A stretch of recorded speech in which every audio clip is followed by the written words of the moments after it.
devemos ter medo do diabo.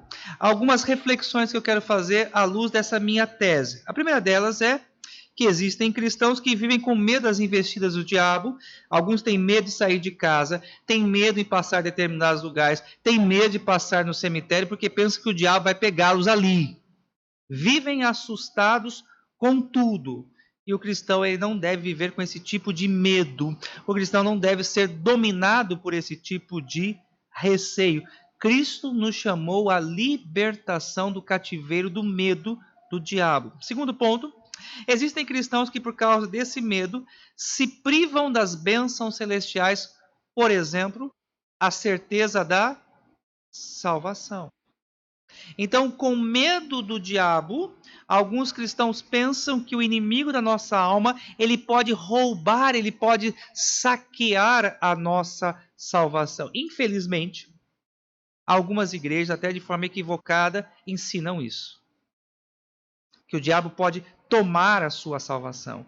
Que o diabo pode roubar a sua salvação. E por causa disso, alguns cristãos têm esse tipo de medo.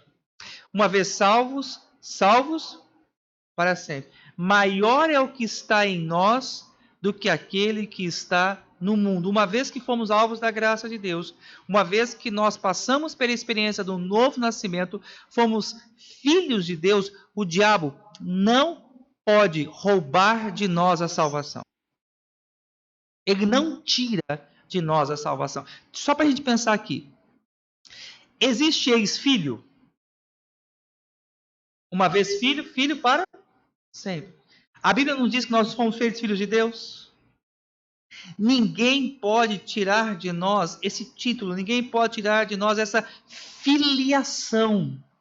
Somos filhos de Deus. E esse é um título nobre que ninguém pode tirar de nós, muito menos Satanás. E existem igrejas que falam mais do diabo do que de Deus. E qualquer tipo de adversidade, problema ou de luta, muitas igrejas imputam isso a Satanás. Ah, você está doente, isso é culpa de Satanás. Ah, você perdeu um emprego, isto é uma artimanha de Satanás. O teu filho está desobediente, isso é Satanás. Vamos lá. O cristão ele precisa ter equilíbrio na sua vida. Há uma virtude que constantemente nós, como cristãos, precisamos buscar, que é chamada moderação. A Bíblia nos mostra claramente que Satanás é um ser real, ele investe contra nós, ele cria armadilhas, ele arma ciladas contra nós, ponto. Porém, ele só pode atuar aonde até Deus permite que ele atue. Há um limite da ação de Satanás. Ele não pode todas as coisas. Então existem igrejas que hipervalorizam a ação do diabo, dizendo que tudo que acontece é coisa do diabo. E tem as igrejas que desprezam completamente qualquer investida ou ação de Satanás. Nós buscamos o equilíbrio bíblico. Sabemos que Satanás é um ser real que investe contra os crentes, ele coloca armadilhas diante de nós, mas nós sabemos que ele é um ser limitado, como nós temos aprendido no domingo pela manhã, no estudo do livro do Apocalipse. Seu limite é estabelecido por Deus, ele não pode todas as coisas. Então, nós podemos afirmar que nem sempre quando um cristão perde um emprego, isso é por culpa de Satanás. Nem sempre quando o cristão ele passa por algum tipo de perseguição, quer no lar, quer no ambiente acadêmico ou profissional, isso também é culpa de Satanás. Lembremos que muitas vezes Deus nos prova. E a aprovação ela vem de Deus. E a aprovação ela tem o propósito de nos aproximar de Deus. Então nós precisamos buscar discernimento, nós precisamos buscar em Deus e orarmos, pedindo ao Senhor que nos dê compreensão do que está acontecendo conosco. Então, um ponto importante é que em Cristo Jesus nós fomos libertos do cativeiro, e o cativeiro aqui em primeiro lugar é esse medo que muitas pessoas têm de Satanás. Ponto importante. Satanás ele não pode ler a sua mente. Satanás ele não lê o seu pensamento. O único ser que é onisciente, que sabe todas as coisas, que conhece todas as coisas, que pode sondar mentes e coração, é o Deus Altíssimo que nós servimos. Todos concordam com isso? Outra questão importante, Satanás ele não está em todo lugar. A onipresença é um atributo divino. Somente Deus está em todo lugar. Satanás ele não é onipotente. A onipotência é um atributo divino. Só Deus pode todas as coisas. Satanás é um ser, e como ser criado, ele é um anjo caído, e como anjo caído, ele é o único ser, e ele está preso ao tempo e ao espaço. Tem gente que anda tão perturbado com essa questão. Eu não posso falar isso aqui, porque o diabo ele ouve, ele pega a minha palavra e ele transforma a minha palavra em maldição para a minha vida. Irmãos, não existe isso. Isso são exageros. Nós precisamos caminhar em santidade, resistir às investidas de Satanás e ele fugirá de vós. Ok? Porque não devemos viver com medo de Satanás. Então eu quero mostrar aqui, amados irmãos, alguns textos bíblicos que nos mostram com clareza que nós fomos libertos desse cativeiro, libertos desse medo e que nós, de fato, como filhos de Deus, amados em Cristo Jesus, não devemos ter medo das investidas e de Satanás. Primeiro, em 1 Timóteo 1,7, você vai ter que acompanhar na sua Bíblia, porque eu não vou projetar o texto, então a gente vai ver alguns textos. Então acompanhe aí na sua Bíblia, por gentileza. Agora deixa eu só confirmar se é 1 ou se é 2 Timóteo mesmo.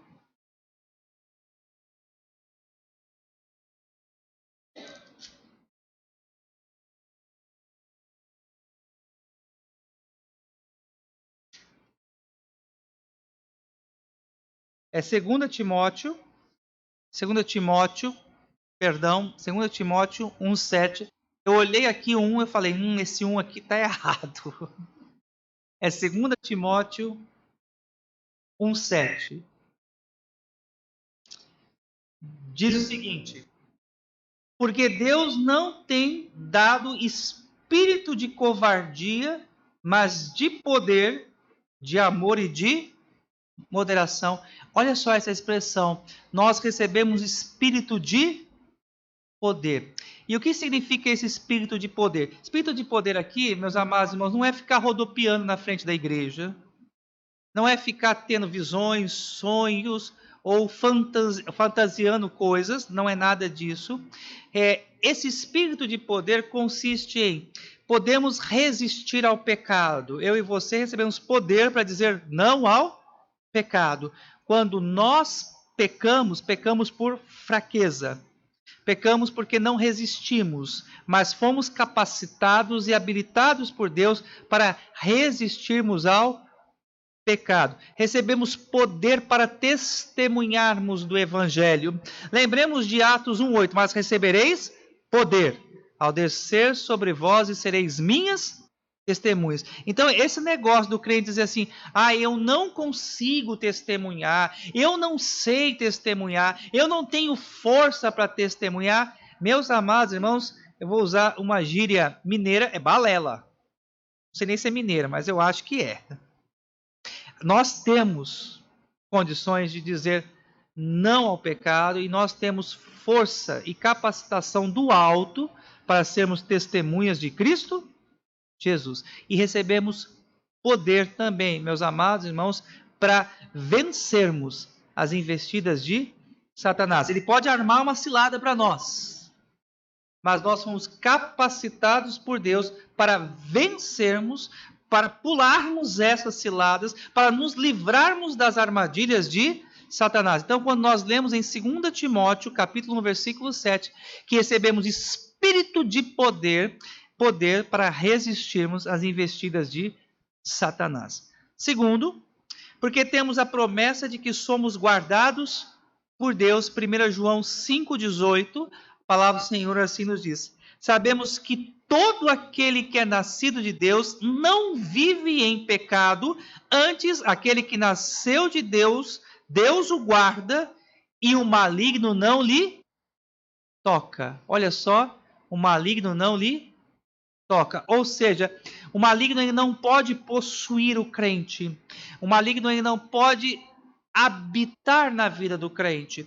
Mas aí talvez alguém fale: pastor, eu conheço tantas histórias de pessoas que iam na igreja, que frequentavam a igreja e que um determinado dia caíram possessas por espíritos demoníacos. Ok, vamos responder a essa questão. Nem todos que frequentam a igreja são genuinamente pessoas regeneradas, seladas pelo Espírito Santo de Deus.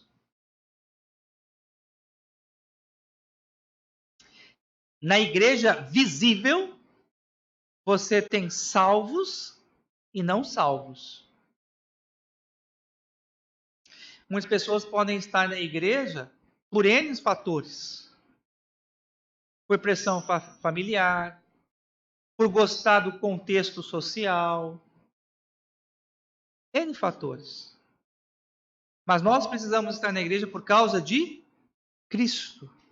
Nós precisamos estar na igreja porque cremos que em Cristo Jesus fomos salvos.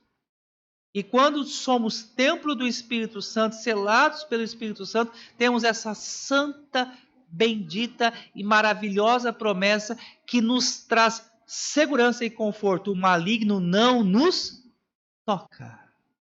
Maior é o que está em nós do que aquele que está no mundo.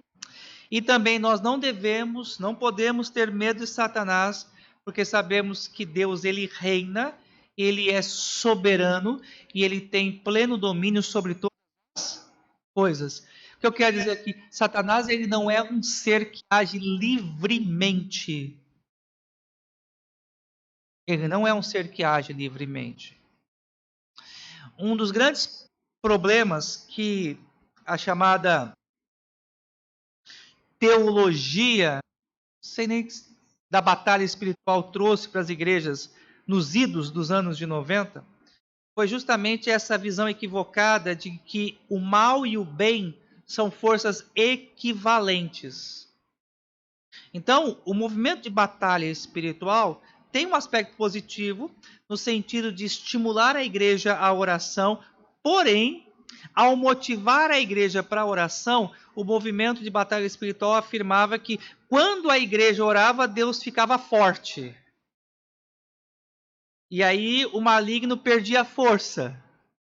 E aí se a igreja deixa de orar, o maligno fica forte e vai se sobrepondo a Deus. Então, quer dizer, no reino celestial havia uma batalha, e realmente há essa batalha, que a Bíblia diz que a nossa luta não é contra a carne ou sangue, mas contra principados e potestades, mas não é a igreja aqui da terra que vai mandar, entre aspas, energia para as regiões celestiais, dando força para os anjos, ou deixando de dar força para os anjos para que os demônios fiquem fortes. Não é isso. Nós cremos num Deus que reina de forma absoluta, ele tem o domínio sobre todas as coisas, não é um Deus estático, até porque a visão que muitas vezes temos, de uma forma equivocada, é que quando a gente pensa, Deus reina, aí a gente lê esse texto, Salmo 99, versículo 1, que diz o seguinte: reina o Senhor, tremam os povos, ele está entronizado acima dos querubins, abale-se a terra. Então uma visão equivocada é que Deus está lá, com a barba branca, tipo Papai Noel, sentadão no trono, e ele reina. Não é isso. Aqui o que nós temos é uma figura. É uma chamada teofania, que nos mostra que Deus ele tem o controle absoluto sobre todas as coisas. Ele está em todo lugar. Se vou no mais alto monte, lá ele está. Se desço no mais profundo abismo, lá ele está também. Então, quando o salmista retrata Deus assentado num alto e sublime trono, mostra que ele tem domínio e poder sobre todas as coisas, e os agentes do mal estão também debaixo do seu domínio. Então, eu e você não precisamos ter medo de Satanás, porque recebemos da parte do Senhor espírito de poder, porque somos guardados por Deus, porque Deus ele reina de forma absoluta, plena e completa, e os agentes do mal também estão debaixo da sua autoridade.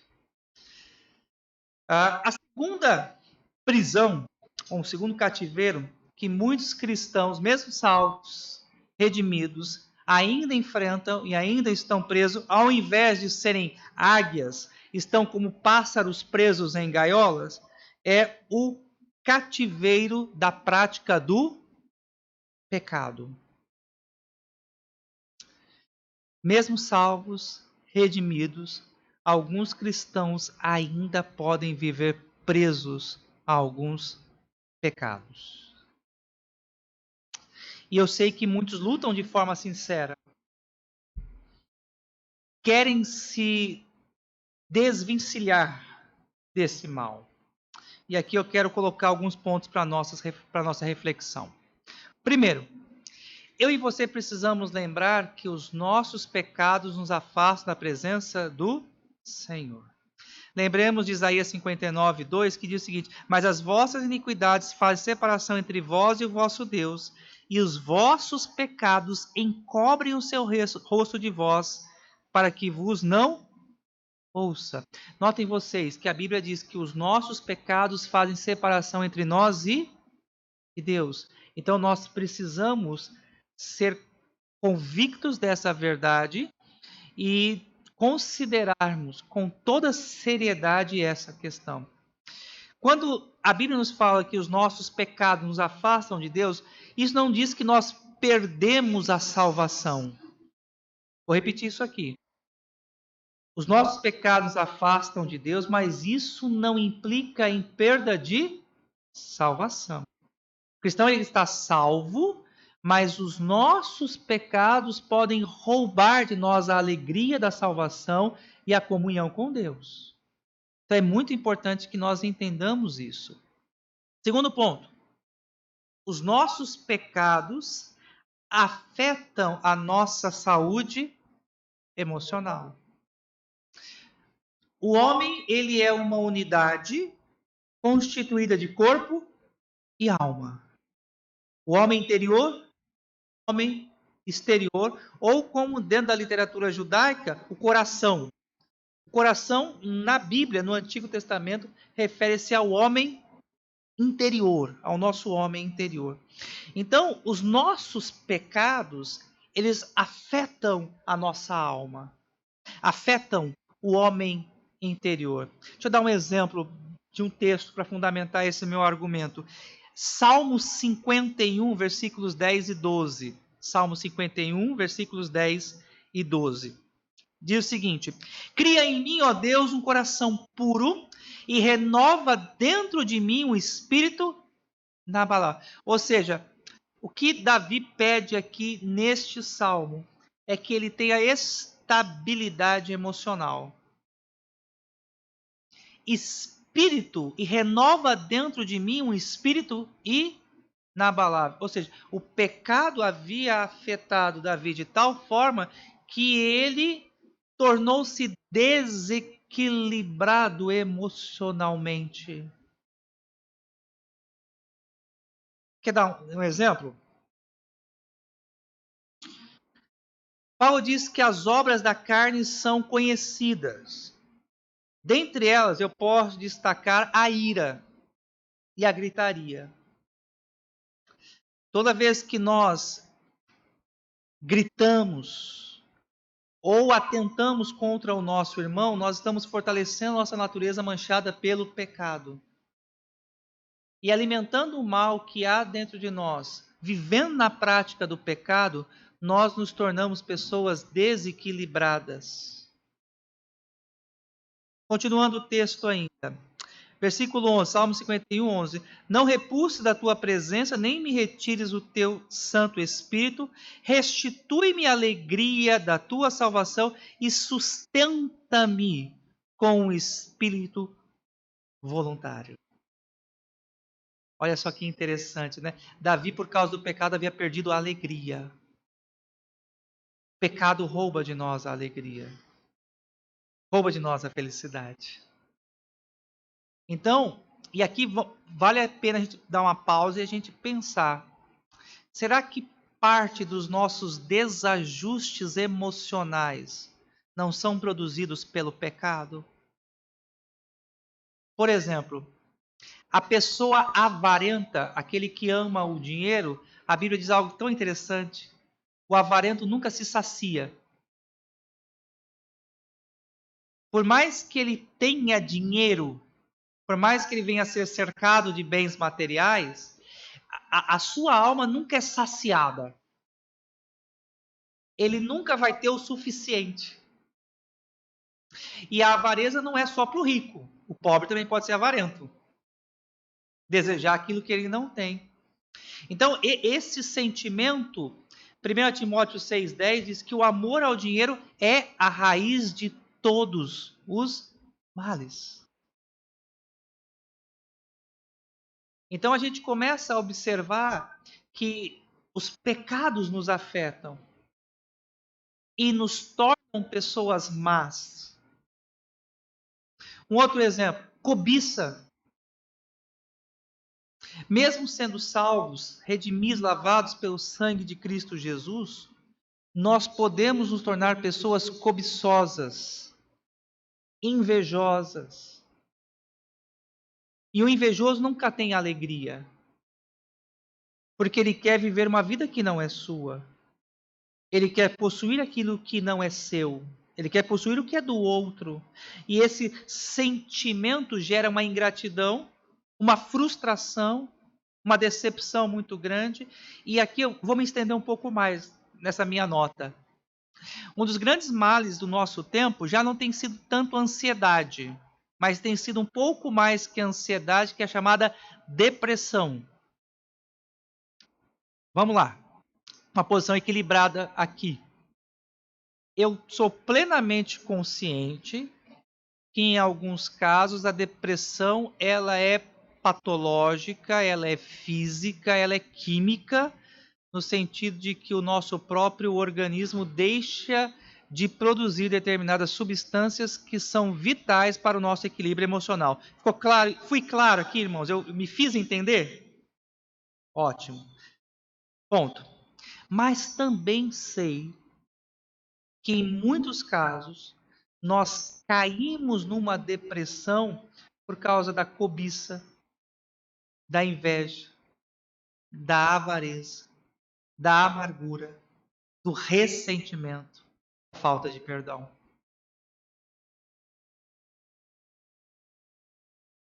Então, o ponto que eu destaco é: a gaiola está aberta, vamos dizer assim. Eu e você fomos o quê? Libertos do pecado. Fomos livres do pecado. Mas em determinados momentos preferimos ainda viver cativos e presos ao pecado.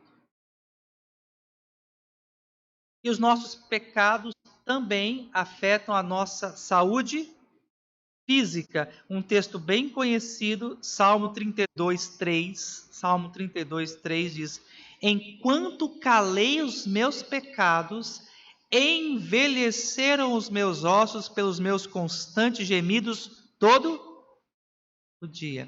O contexto do Salmo 32 aqui é que Davi tinha cometido um pecado de adultério com Batseba, não somente o adultério, mas também o assassinato, eu vou colocar assim também, do marido de Batseba, e ele não havia confessado ainda ao Senhor esses pecados. E aí, ele em sua oração, ele reconhece que a falta de confissão havia afetado o seu físico. Ele estava abatido.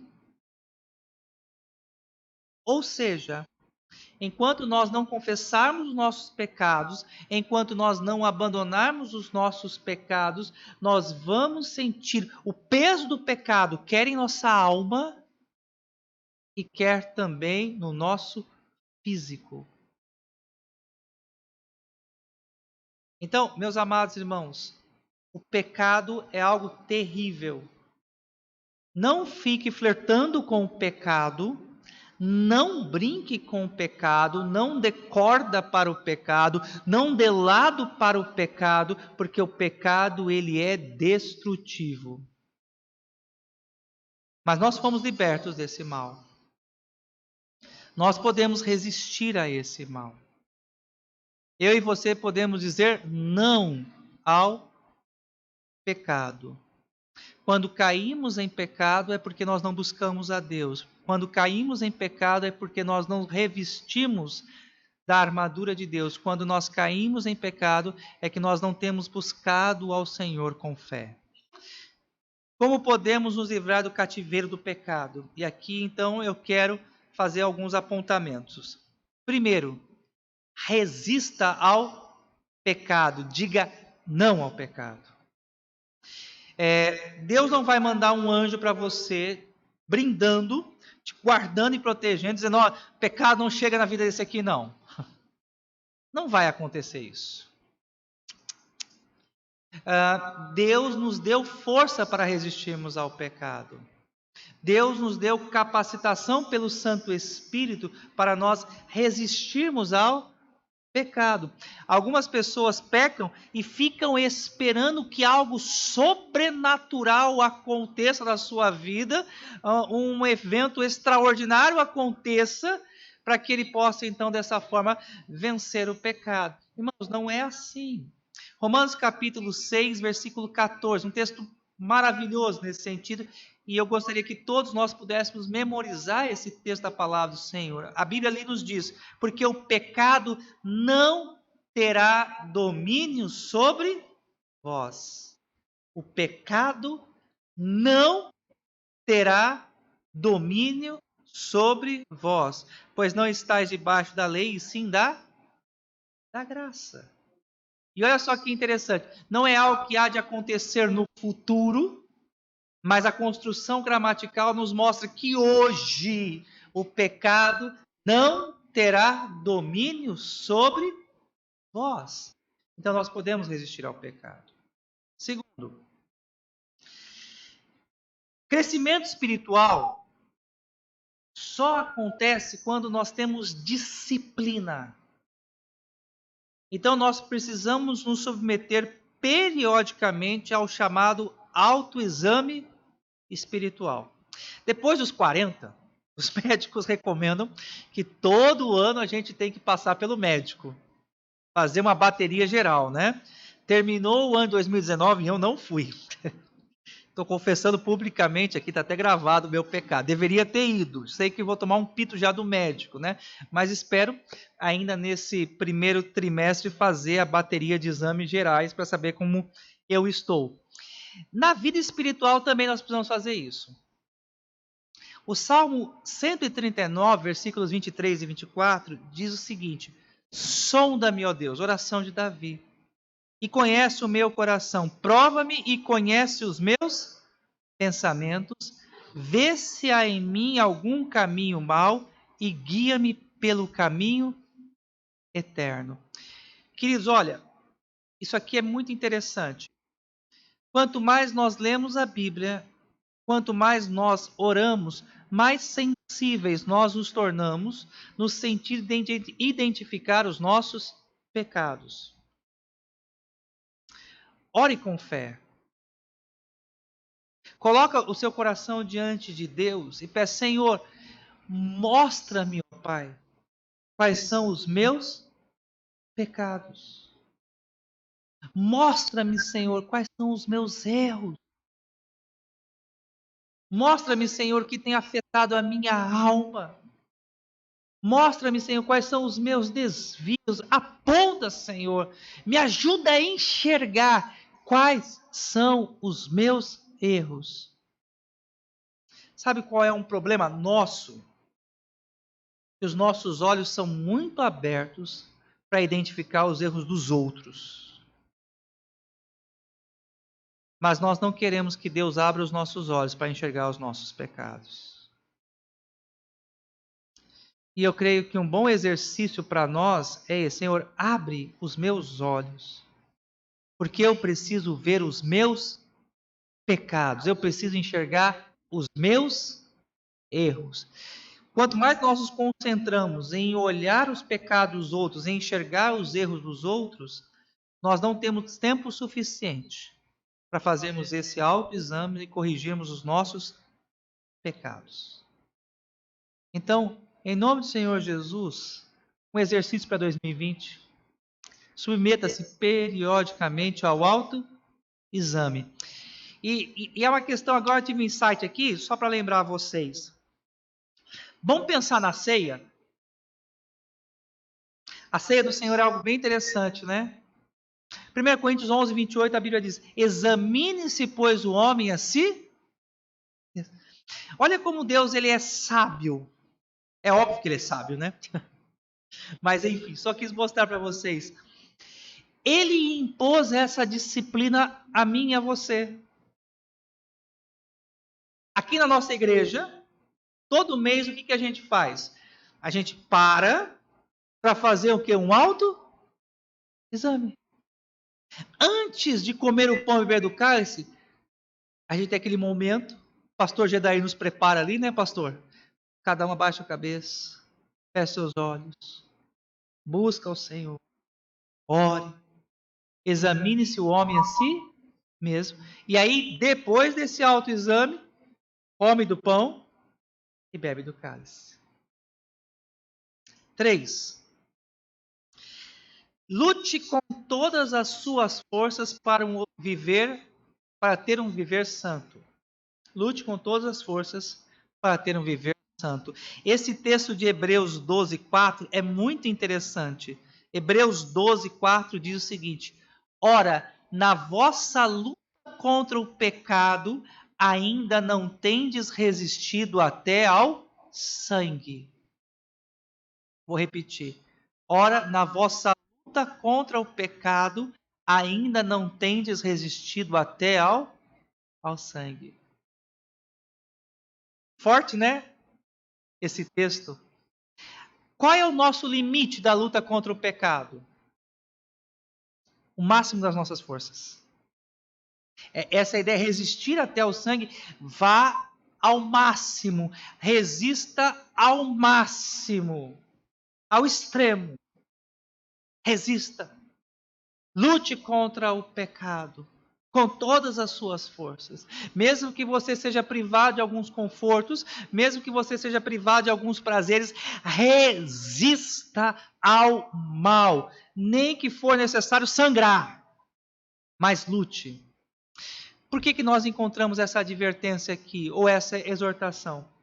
Por causa do perigo que é o pecado, que nos destrói, que afeta a nossa alma, que rouba a nossa alegria, que faz com que o nosso físico fique afetado. 4. Confesse diariamente ao Senhor as suas faltas.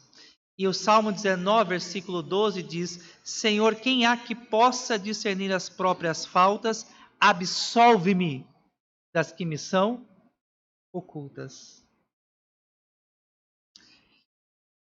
Eu queria que você fizesse um breve checklist aí da sua vida, um breve exame.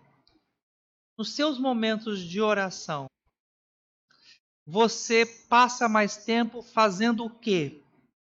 Pedindo ou confessando os seus pecados? Vocês já perceberam como o nosso tempo para confissão ele é curto? Ou como o nosso tempo para confissão ele é superficial? Aquela oraçãozinha bem sem vergonha do almoço, né? Senhor, muito obrigado pela comida, abençoe, Senhor, que nunca falte o pão em casa, perdoe meus pecados, em nome de Jesus, amém. A gente ri, né? Porque é bem sem vergonha mesmo, né? Na verdade, a gente precisaria ter um tempo maior de cuidado, de busca. Um dos nossos problemas é que as nossas orações são mecânicas, robóticas. A gente aperta o play e vai. Não é uma disciplina espiritual. E algo que nós aprendemos muito com os puritanos do século XVII é que esses homens de Deus, eles tinham tempo de oração. Uma das personagens mais emblemáticas desse período é a mãe de John Wesley. Segundo o relato bíblico, me parece que ela tinha 13 filhos. É isso, né, pastor? 13 filhos. E a história, a biografia de Susana Wesley afirma que ela passava de 5 a 6 horas por dia em oração com 13 filhos. As mães aqui estão se acabando de rir, né? Com um, né, Flavinha? A gente já não acha tempo. Imagine com 13. Mas é porque essas mulheres do passado, elas entendiam a importância da oração. Terceiro cativeiro, que eu e você em Cristo Jesus já fomos libertos, a gaiola está aberta, é só sair dela, é só sair desse cativeiro, é o cativeiro do mundo. O cristão não pode viver cativo do mundo. Mas eu preciso definir o que é o conceito de mundo, para que vocês possam entender corretamente o que eu quero dizer. Mundo aqui é o conjunto de ideias e crenças que se opõem a Deus.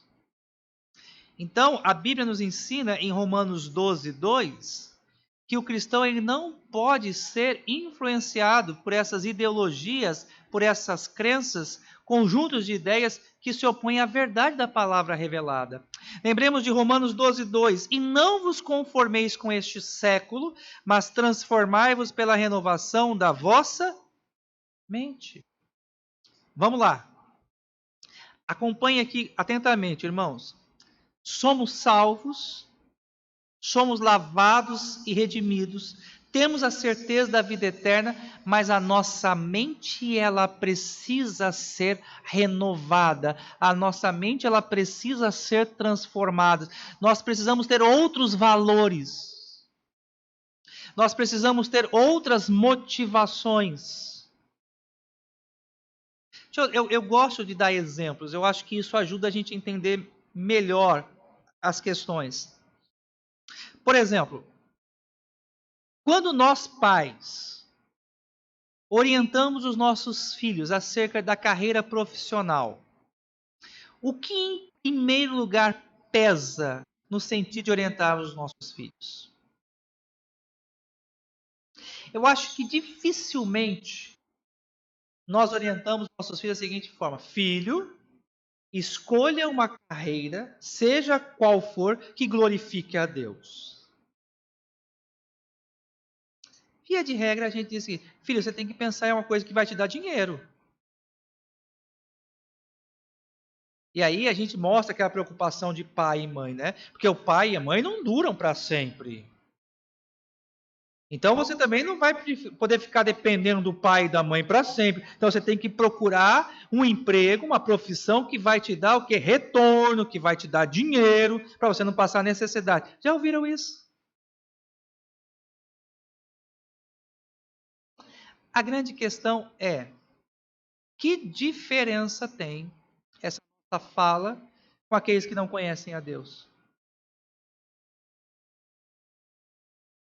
Que diferença a nossa instrução como pais crentes tem daqueles que não conhecem a Deus? Percebem que nós estamos estimulando os nossos filhos ao consumismo, ao materialismo. Estamos empurrando os nossos filhos à avareza. Por isso que a Bíblia nos ensina que nós devemos, mesmo salvos, passarmos por um processo de renovação da nossa mente. 2. Nós precisamos mudar totalmente a nossa forma de pensar, e um texto que eu gostaria de destacar aqui com os irmãos é Efésios 4, 20 a 24. Efésios 4, de 20 a 24.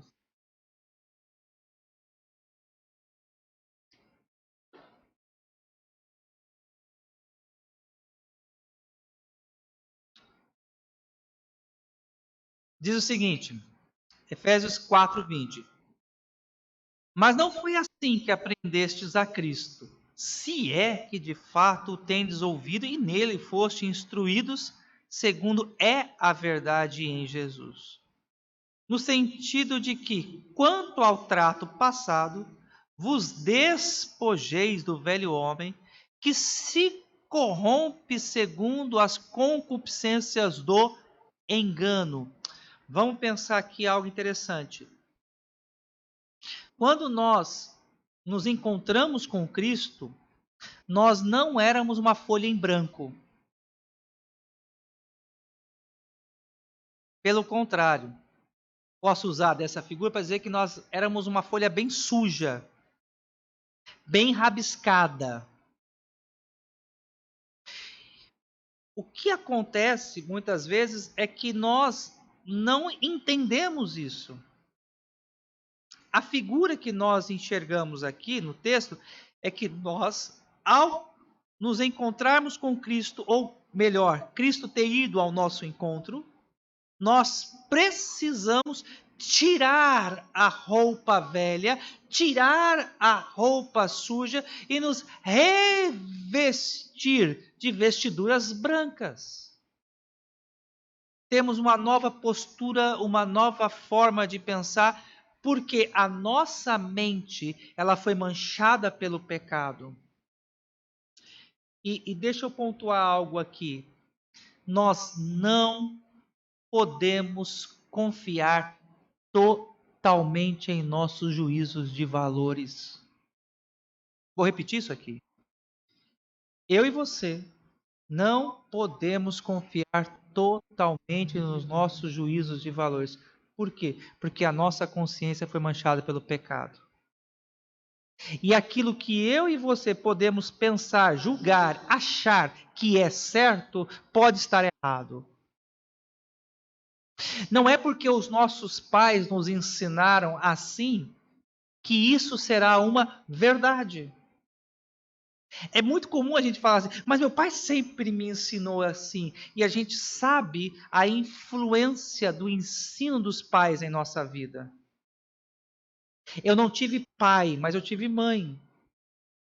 E muitas coisas que a minha mãe me ensinou estão no meu coração, estão marcadas em mim. Mas eu sei que muitas coisas hoje, tendo discernimento, que mamãe me ensinou não eram certas.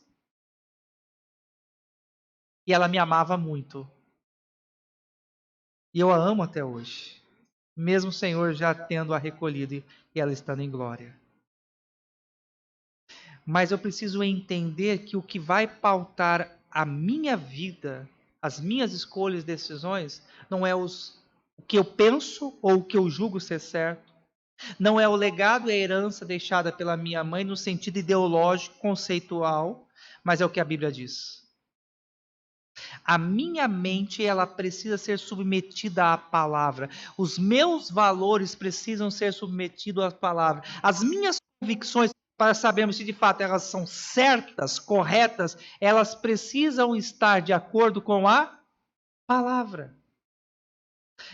Nós somos pautados por aquilo que eu acho, eu penso, eu creio. E não deve ser assim entre nós. É o que a Bíblia diz. É o que a palavra do Senhor nos ensina. Terceiro, lembremos que o mundo inteiro, ou seja, todos os conceitos e todas as ideias, já estão nas trevas. O mundo inteiro está nas trevas. Deixa eu fundamentar isso. 2 Coríntios 4:4. 2 Coríntios 4:4. Diz o seguinte: nos quais o Deus desse século, e o Deus desse século aqui nós entendemos ser Satanás, o qual o Deus desse século cegou o entendimento dos incrédulos, para que lhes não resplandeça a luz do evangelho da glória de Cristo, o qual é a imagem de Deus. Então, o que Satanás ele quer? Qual é a artimanha de Satanás? Como ele age? Fazendo com que as pessoas não enxerguem a glória do evangelho. Não enxerguem a glória da obra realizada por Cristo Jesus. E vamos lá. Quando a gente pensa nisso aqui, nos incrédulos, a gente pensa num prostíbulo, numa boca de drogas, a gente pensa numa rave, numa danceteria, no inferninho, como costumam dizer, né? Nesses lugares também. Mas em muitas igrejas, Satanás também faz isso. Em muitas igrejas, Satanás faz isso. Deixa eu dar alguns exemplos.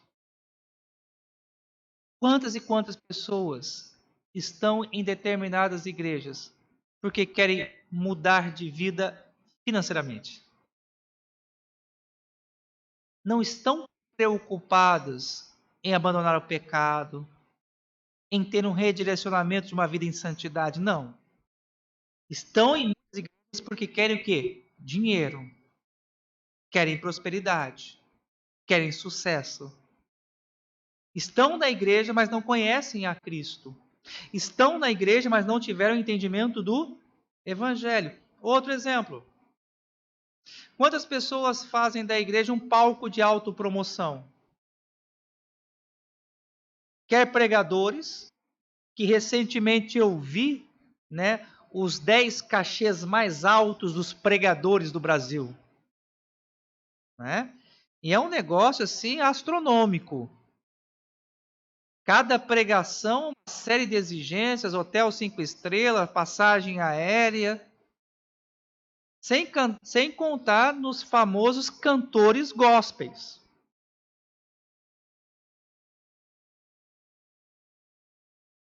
Fazem da igreja um balcão de anúncio, um lugar de autopromoção. Então, entendam, meus amados irmãos, que Satanás, o Deus desse século, conforme 2 Coríntios 4:4, ele cega o entendimento das pessoas, para que as pessoas não conheçam a glória do Evangelho. Por isso, eu e você precisamos ter a mente renovada e nos livrarmos desse cativeiro, que é a glória e a aceitação do mundo. Termino. Gálatas 5:1. A gaiola está aberta. Estamos livres do cativeiro. Cristo já nos libertou. Gálatas 5:1 diz: para a liberdade foi que Cristo nos libertou. Então não volte para a jaula, não volte para a gaiola, não volte para a prisão. Permanecei, pois, firmes, e não vos submetais de novo ao jugo de... Sabe o que é interessante? A nossa natureza manchada pelo pecado, ela quer voltar para a escravidão. O mal que há em nós, nossa natureza corrompida, ela tem prazer em viver nessa escravidão. Tem prazer, por exemplo, a nossa natureza corrompida pelo pecado, de viver presa ao mal, à iniquidade. A nossa natureza carnal, tem prazer de viver presa ao pecado. Olha aqui a advertência: permanecei, pois, firmes, e não vos submetais de novo ao jugo de escravidão. Vamos repetir esse texto todos juntos? Vamos lá? Vamos repetir juntos. Para a liberdade foi que Cristo nos libertou, permanecei, pois, firmes, e não vos submetais de novo a jugo de escravidão. Irmãos, temos 5 minutos para perguntas.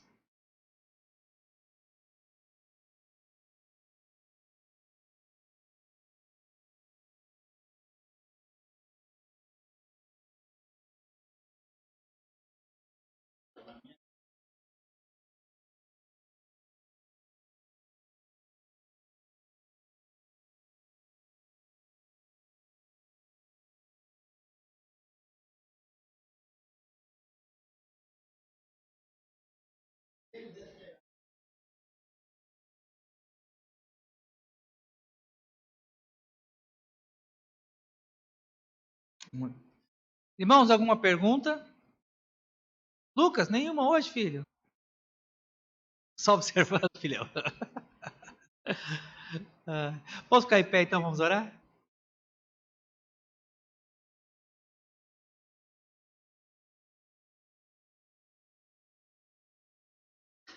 Pai, graças nós te damos pela liberdade que o Senhor nos deu em Cristo Jesus. Te louvamos, ó Deus, porque nós não temos que temer a Satanás. Porque maior é o que está em nós do que aquele que está no mundo. Graças nós te damos, ó Pai, porque nós fomos livres do pecado. O Senhor nos capacita a resistirmos ao pecado. E nos ajuda, Senhor, a resistir até o sangue contra o mal, contra o pecado que muitas vezes se manifesta em nós, Senhor. E, ó Pai, ajuda-nos a termos uma mente renovada, a pensarmos conforme a Tua palavra, Senhor. Não nos deixe, ó Deus, sermos influenciados, conduzidos, induzidos e enganados por esse mundo em trevas e corrompido, Senhor. Antes, ó Deus, transforma a nossa mente. Dá-nos, ó Deus, total submissão à Tua palavra. Leva-nos, ó Deus, para o nosso lar em paz e em segurança. Dá-nos, ó Deus, uma noite de descanso. Renova, Senhor, nossas forças para o dia de amanhã. É o que nós te pedimos. Em o nome de Jesus. Amém. Amados, ide em paz. Deus abençoe a todos. Em nome de Jesus.